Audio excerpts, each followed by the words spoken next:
¿Cuál es el origen de la Biblia? ¿Cómo surgió la Biblia? Sobre todo el Antiguo Testamento, que es donde tenemos diferencia con algunos hermanos separados. Vemos un poco de historia. El pueblo de Israel sufre una dispersión, es decir, una separación. Una parte es llevada a Babilonia, precisamente la gente culta, cuando Nabucodonosor conquista a Israel en el año 605 a.C. aproximadamente.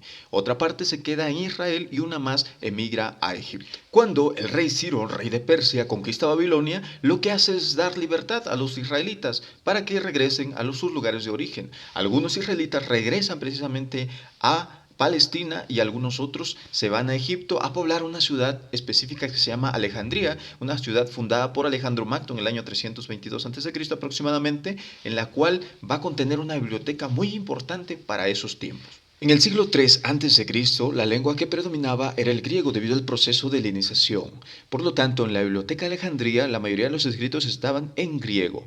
El bibliotecario Demetrio de Falerón quería una copia de la Torá o el Antiguo Testamento como lo conocemos nosotros. El detalle es que estaba escrito en la lengua original, el hebreo. Por lo tanto, había una necesidad de traducirla, lo cual la historia cuenta que 70 ancianos se reunieron, lo más correcto 72 por cierto, se reunieron para traducir de la lengua hebrea a lengua griega. Por lo tanto, esa versión se le conoce como el canon alejandrino o también conocida como la Septuaginta.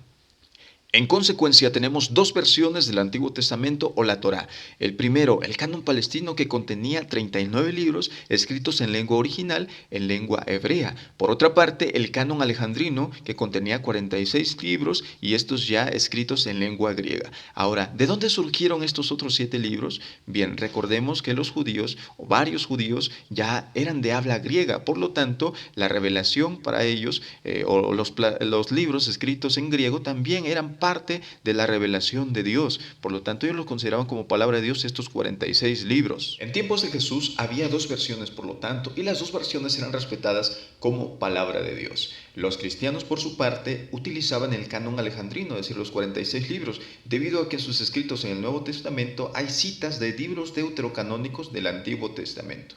Por su parte, los judíos optaron por el canon palestino, los 39 libros, debido a que querían distanciarse precisamente de los cristianos. A finales del siglo I, en el Sínodo de Yavnia, deciden que se utilizará el canon palestino solamente. Si ustedes quieren saber un poco más, pueden leer Sabiduría capítulo 2 y verán por qué razones también optaron por dejar a un lado los libros deuterocanónicos. Ahí se habla prácticamente de Cristo. Pueden ustedes corroborar.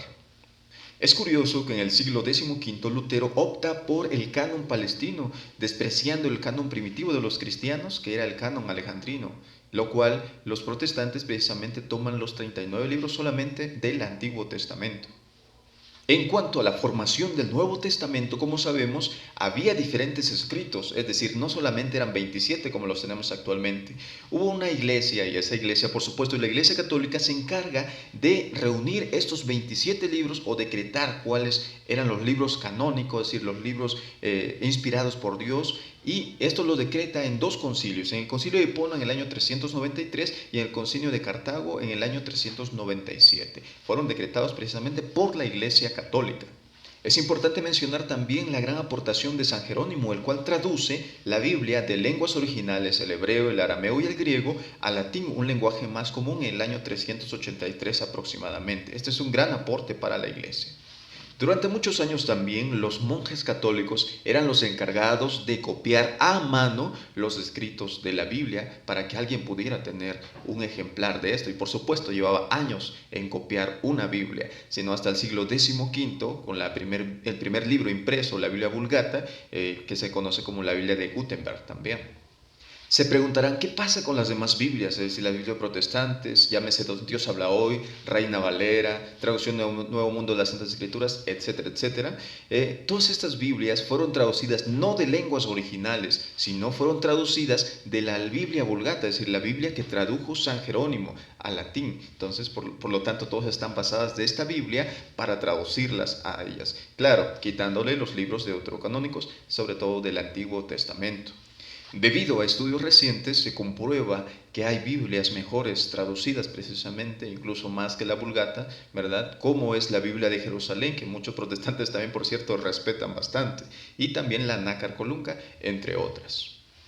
En cuanto a la división de los capítulos, el arzobispo Stephen Langton en el año 1228 hace esta división para una mejor lectura. Los versículos del Antiguo Testamento son divididos por Santos Pagninio Dominico en el año 1528 y los del Nuevo Testamento por Robert Stein en 1551. Es así como hemos llegado a una emisión más de cápsulas de apologética, esperando esta información haya sido valiosa y provechosa para ti y esperando también puedas compartirla con tus amigos. Gracias por sintonizarnos, Dios te bendiga, hasta la próxima.